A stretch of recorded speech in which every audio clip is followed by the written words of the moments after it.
Ville on the island of Montreal. A fairy tale run in the Canadian Championship will continue tonight for the semi-professional outfits known as CS Saint-Laurent. For a moment, a tester from Maniatis. Tartless and up, it's not clear to Sawyer, denied off the goal line. Long snap to Skies, Maniatis can't clear it. Possession was found, but it ricochets around and clear. Quemi fakes the shot, still over Quemi. Does that come off the hand of Ume Mabika? Back the other way comes TFC, and they're going to go off the post and in. He's going to test the keeper, and it's the wily veteran and brilliant Bernardeschi once again. And John Herdman's side in the second half have a huge performance.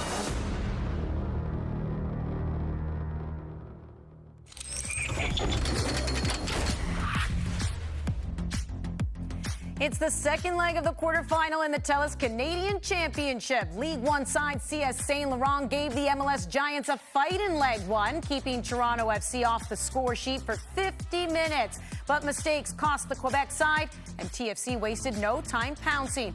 Can the semi-pro team pull off a miracle, or has Toronto made themselves the favorites to win it all? The fans are out, the little kids, they just love the high fives. It means everything to them, just as this Canadian Championship means everything to us right here on One Soccer. Welcome inside our One Soccer studio. It's Andy Petrillo, Gareth Wheeler, and Jordan Wilson. Leg two has begun here in the quarterfinals of the Canadian Championship. Remember, reseeding happens after this for the semifinals. So it all starts tonight with Toronto FC taking on CS Saint-Laurent. We're with you for the long haul, by the way. We are with everyone here tonight. Why? Because it's a 10:30 p.m. Eastern kickoff.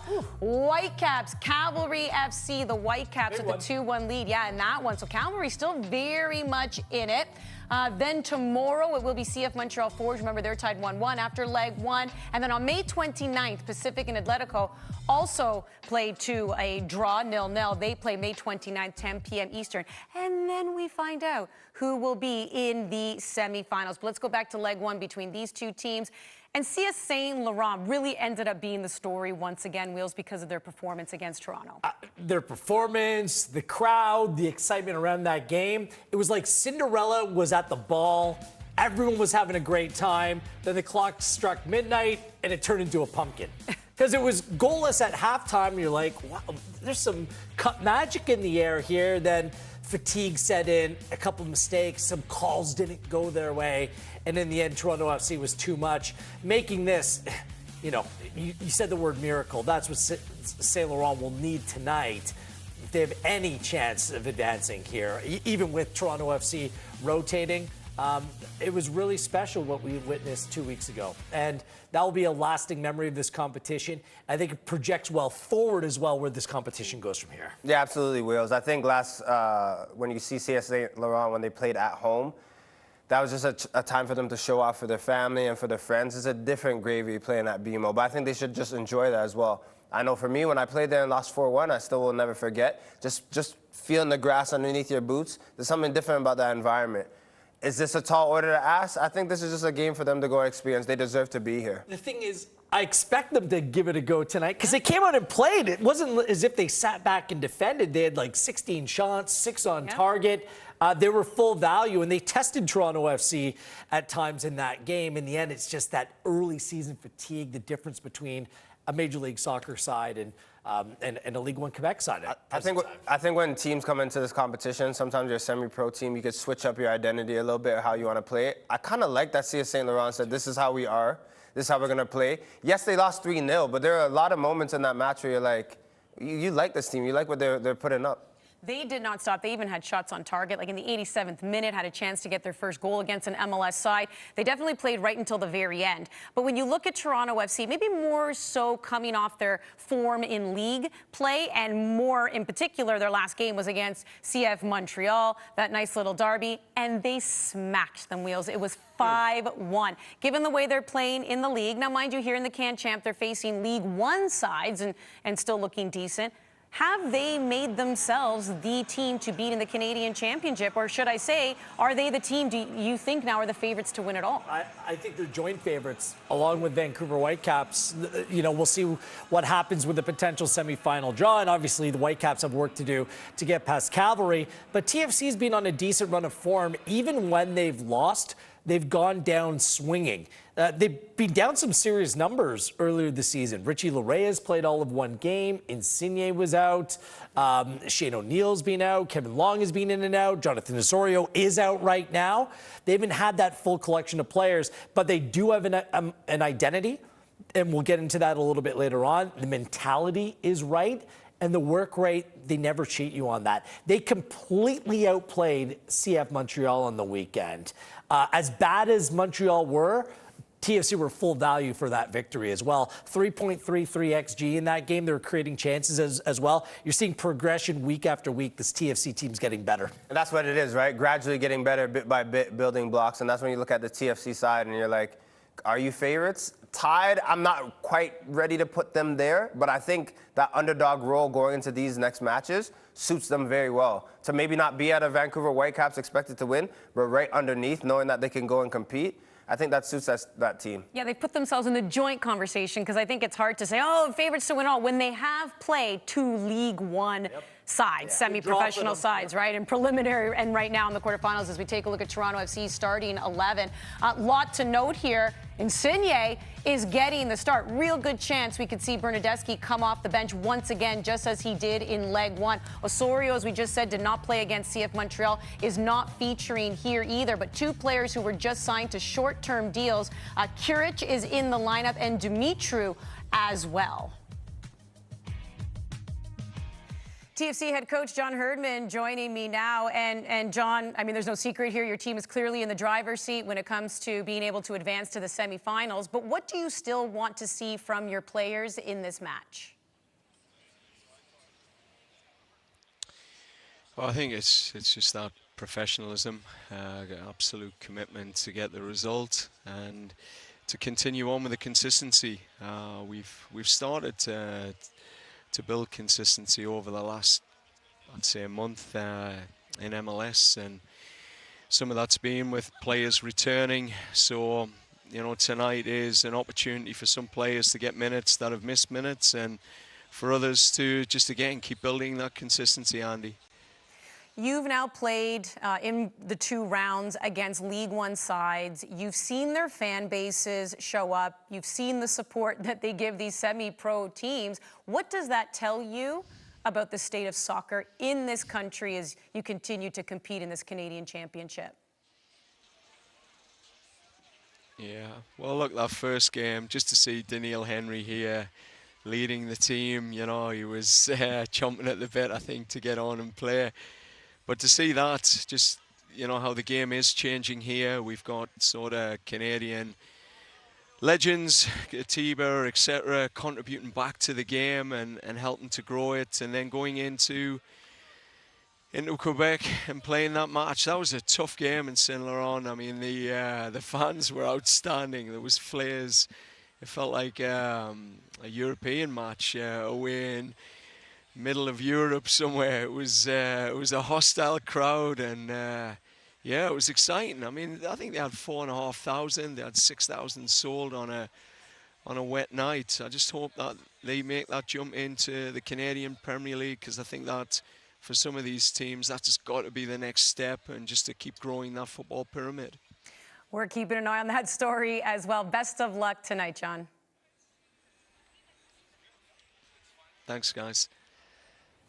And you know we're going to elaborate on that path to the CPL in just a moment as we keep an eye now on some TFC players, and in particular, how about Lorenzo Insigne getting the start? Yeah, I mean, he's the name that jumps off the page. Sure. Bernadeschi came on and played a few minutes against Saint-Laurent and scored last time around. I think that this is a chance to get Insigne going. This is his fourth game back since returning from a long-term hamstring injury, which forced him to miss 7 games.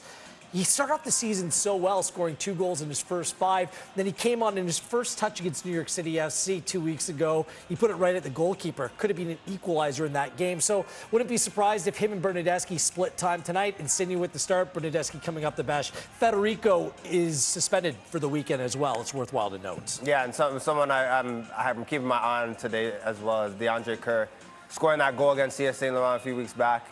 But then also, for me, looking at when you're playing in the league wheels, Nashville, they lost 2-0, didn't have the best performance as well. These are the games where you just build your confidence, getting goals, but also showing John Herdman, showing the coaching staff that you have what it takes to play games, start games, and really come in and make a difference. With Akinola gone now, it's a real opportunity for Kerr to establish himself as a reliable number 2. Same thing goes for Jaquil Marshall-Reddy. He missed a bunch of games through injury, missed 4 games with, guess what, Andy, a hamstring injury. But as a left-sided outside player, the 19-year-old, he's being mentioned in the press for all the wrong reasons with an incident with New York City FC this season. But the real headline when it comes to Jaquil is he's not a starter for this team. That's Tyrese Spicer, a rookie who's come in and taken over that spot. I think Jaquil just needs to show that final product and needs to show that focus in order to establish himself as really someone that can contend with Spicer for that starting role. And Spicer not even on the bench here either. You see that John Herdman is making some of this rotation as well as coaches, of course, are looking to the weekend. You mentioned Bernadeschi. Yellow card accumulation means he is going to miss this weekend. So we wouldn't be surprised if we do see him in the second half here just to keep his legs under him for John Herdman and TFC's side. As we take a look now at CS Saint-Laurent starting 11, this is a team that was fearless in that first game. This is, the same amount of players. Mamadou Kane obviously is starting here on the bench. He was somebody who made a name for himself, especially in the preliminary round and even in the quarterfinals here against TFC. But, what does CS Saint-Laurent have up their sleeve? Nick Rizaghi joining me now, CS Saint-Laurent head coach. And, Nick, you do have a steep hill to climb tonight, but many would agree 3-0, that result in leg 1 didn't tell the whole story. What positives did you take from game 1? The biggest thing we took is that we were able to participate in the game in the sense of we had 16 shots, we had a lot of good actions, we were present defensively, and we played for the whole 90 minutes. So we gave a good base. We know today's going to be a different type of challenge and a different field, different environment, and that we know Toronto respects us now.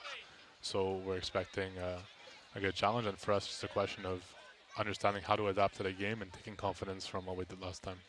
Other than the obvious, which of course the goal would be to win the match, have you set any other goals for your team here to try and accomplish tonight? Well, the goal is to win the tie, and we understand that it's a very steep challenge, but for us, there's no point playing if we're not going to go for everything. So firstly is to win the tie, but of course, one thing at a time. So firstly, score a goal, defend well, and then after one, you try to go for the second, and you figure it out. So we understand 90 minutes we have to try to overturn this, and we know it's one step at a time. But like I said, we're coming here to overturn the tie. It's the only mentality we understand. We do realize the challenge in front of us, but that's how we think.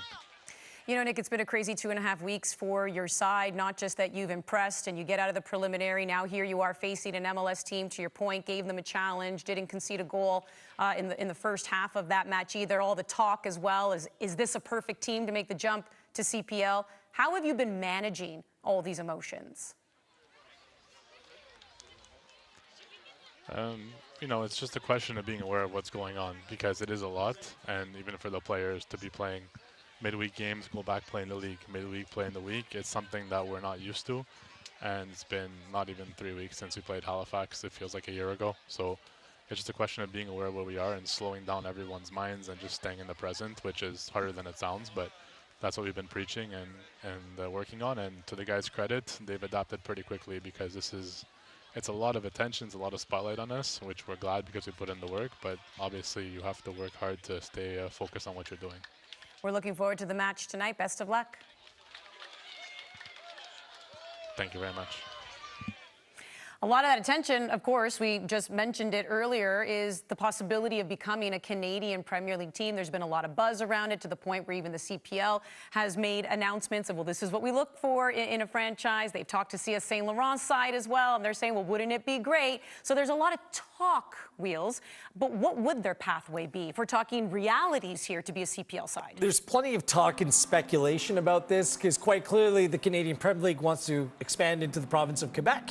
And I think that almost universally, consensus would dictate that seeing this team play, that many onlookers believe this team could compete in the Canadian Premier League. Maybe not right at the top, but can compete with lots of teams.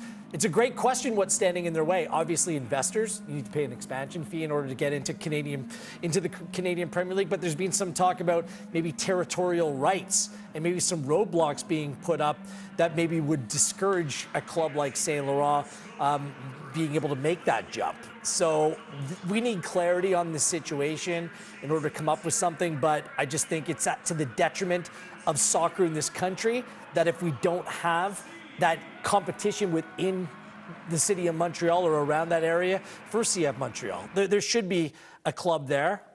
Welcome competition because I think that it makes everyone better involved and creates more opportunity for coaches, players, administrators alike. You're so right, Wheels. It's not a question about talent. We know in Montreal and Quebec, there's a truckload of talented footballers, like unquestionably. I think it's about ownership groups coming in and doing things the right way and building it up properly. And for CS Saint Laurent, you see the fans that come out, 6,000, but there's certain things that go into making a CPL club sustainable, right? It's making sure your training pitches are right, making sure your stadium's right. Facilities, all these things, especially we talk about all the time how difficult it is in this country to really do those things right. So I think once you get that base in order, you'll see a CPL club in Montreal or in Quebec for sure. Yeah, investors, clearly that's what's needed. And you hope when you say territory, you just hope nobody gets in the way.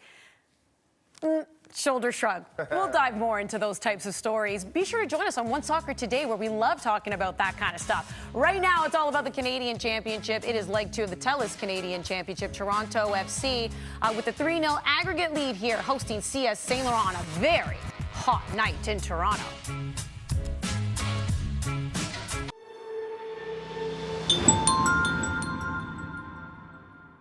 Toyota's electrified vehicles are for everyone.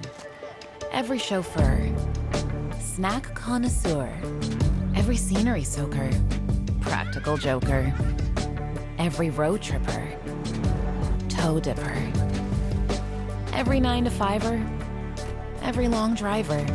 Starting over 20 years ago with the Prius, we now have the largest lineup of electrified vehicles in Canada because this journey belongs to everyone.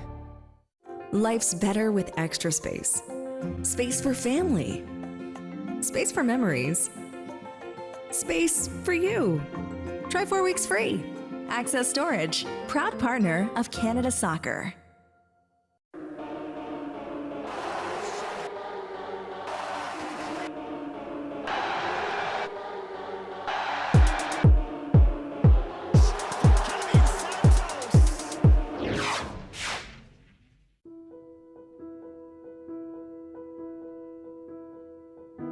To play.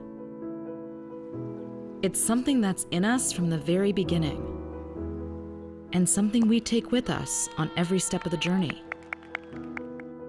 When we have no words, it gives us a way to speak. When we are still finding our way in the world, it gives us somewhere to belong. And no matter who we are or where we come from, it gives us the right to dream.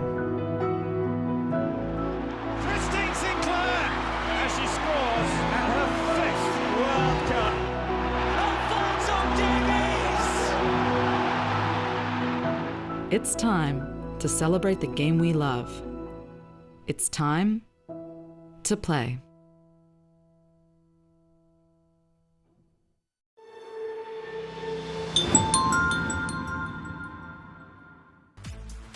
For Toronto FC fans, they know there's a massive difference this year compared to last year, but we still thought we'd put it on a board for you so you could really see the difference. 7 wins compared to 2 at this time, with 22 points, sitting 5th in a playoff position right now in the Eastern Conference compared to 15th last year. So the big question is, what has led to TFC's resurgence? A lot of good work by the coaching staff and some savvy recruitment. I want to say he's not in the team today, but Matty Longstaff, pound for pound, one of the best signings across Major League Soccer.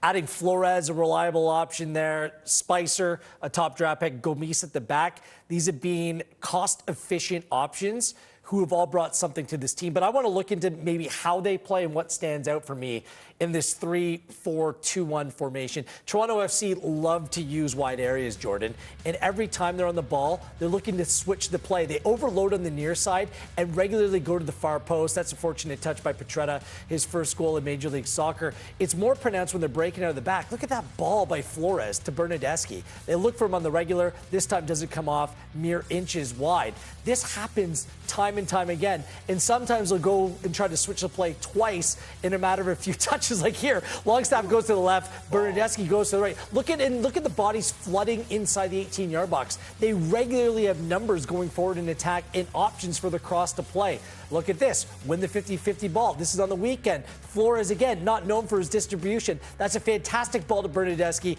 Never mind the horrible defending by CF Montreal, but Bernadeschi's going to finish that all day. The way that they're decisive, those central midfield players at the back are constantly looking to switch in wide areas. And I just think that really parlays into the success that you see Bernadeschi and Spicer having in wide areas. Then the midfielders entering the area play.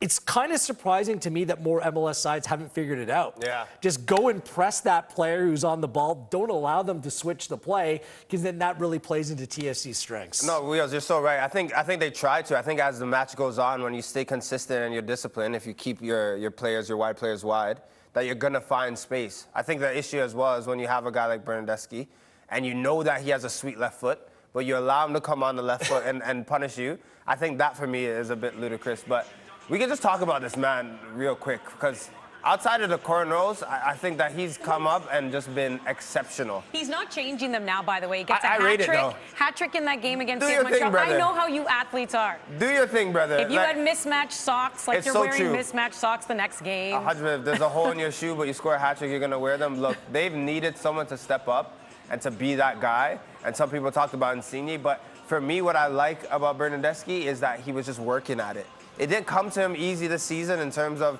it wasn't right away that he got on the board, but he was there. He was chipping away time and time again. And a lot of people talk about a hat trick, but it's those performances where you're just there, setting things up. And now he can kind of ride that wave a little bit. 7 goals in his last 4 games. He didn't start the season well. He was working hard, and his mindset is clearly flipped. And Herdman and his staff have really played into whatever that is that's going to motivate him. Insigne as well. But I want to focus on Bernadeschi here, because what is the end game here for Toronto FC? I'm curious by this, because obviously playing like this, he could be a very good player across Major League Soccer. But is he putting himself potentially in the shop window to maybe move on somewhere else? Is it in Toronto FC's best interest to keep this player around, who last year was unreliable and you didn't want to be near the guy? Like, is this completely, has this been a complete reclamation project here? Or do you do it to an end so maybe there's interest elsewhere and you can bring back something else which will take this team a step further to winning MLS Cup? Because this is a really good run of form, but are he and Insigne and the money that they command, which limit other things that you could potentially do, is that an impediment for you going on and building a championship contending team? This is very good by Bernadeschi. It's a good problem to have for Toronto FC. Money spent on small amount of... I just feel like this is a Toronto sports theme right now in this city. Toronto FC, Toronto Maple Leafs, you name it. But right now, Bernadeschi, no doubt, he's looking really good. And I just wonder sometimes, you have to give the player credit. We all know that his left foot is lethal. Is that just other teams? They just simply can't stop him? Or are they not defending him well? I just think he's dangerous. That good.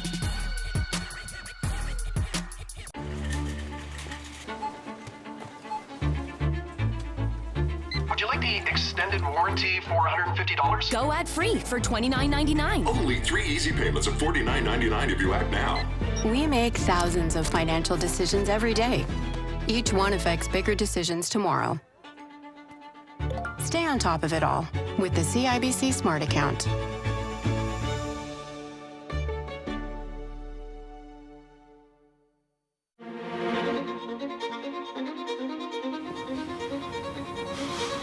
Do we really have any choice at all?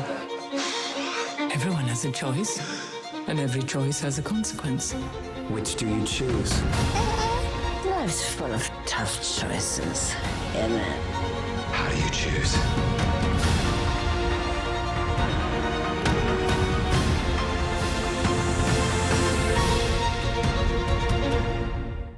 Life's better with extra space. Space for family. Space for memories. Space for you. Try 4 weeks free.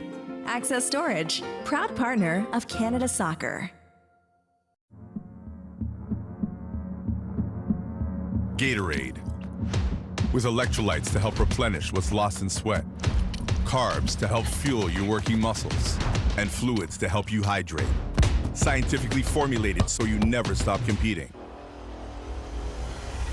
I do this for my town, my time, my time. None of you people can tell me to stop. Rehydrate, replenish, refuel. Gatorade. How do you go from the best to the ultimate without breaking the bank? You choose the big, bold, ultimate taste of ultimate chicken sausages and hot dogs. Choose ultimate taste and value, only from Maple Lodge Farms. Not far now from kickoff in beautiful Toronto, 28 degrees. It feels more like about 34 at pitch level as Toronto FC hosts CS Saint-Laurent in leg 2 of the quarterfinals. Yeah, normally May 2 for long weekends can still be breezy. It has been a hot one in the city this year. CS Saint-Laurent hoping for something hot here. We said it off the top, perhaps a miracle, but what are maybe some of the things you'd like to see from them tonight? This is my team. I backed them from the beginning when other people doubted. But look, they just played. I like their attacking style. I want them to score tonight. Like, outside of losing or the tie that may be, just go out and play your attacking football, but get something out of it. Get that moment, whether it be a goal, 2 goals, but just to say that you did it and that you were with an MLS team and that you were able to give them that 1-2 punch. I think scoring tonight is the biggest goal. Look at the back three. Courage, he's 23. He's just 56 appearances with TFC2. Dimitru, 17 years old, just signed on with TFC2 this season after spending 7 years in the academy. Mabika and Kosi Thompson at the back. I mean, this is a back three that Saint-Laurent, they should be like, yeah, we're going to go in and attack this. The pitch conditions, it's going to be a little bit more slick. The ball is going to be rolling a little bit more than last time around. Have a go. Like, they asked some questions of Toronto FC in the opening leg. And obviously with FC Cincinnati on tap this week and a big game for TFC, this isn't their strongest team. So go out there. I like what the manager said. You go and score a goal, and then you try to build off that and go from there. Give TFC a couple things to think about here tonight. Well, and Nick Rizaghi, their head coach, also said you go into everything wanting to win. I love that. Yeah, there's no like kind of small town thinking here. They want to go in. They want to be able to try and pull off a victory here.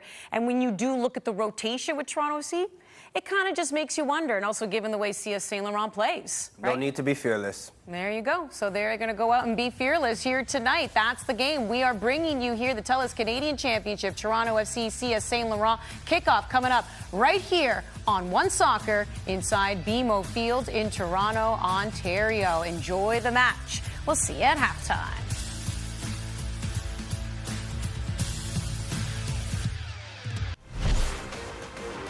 The TELUS Canadian Championship on One Soccer is brought to you by Toyota.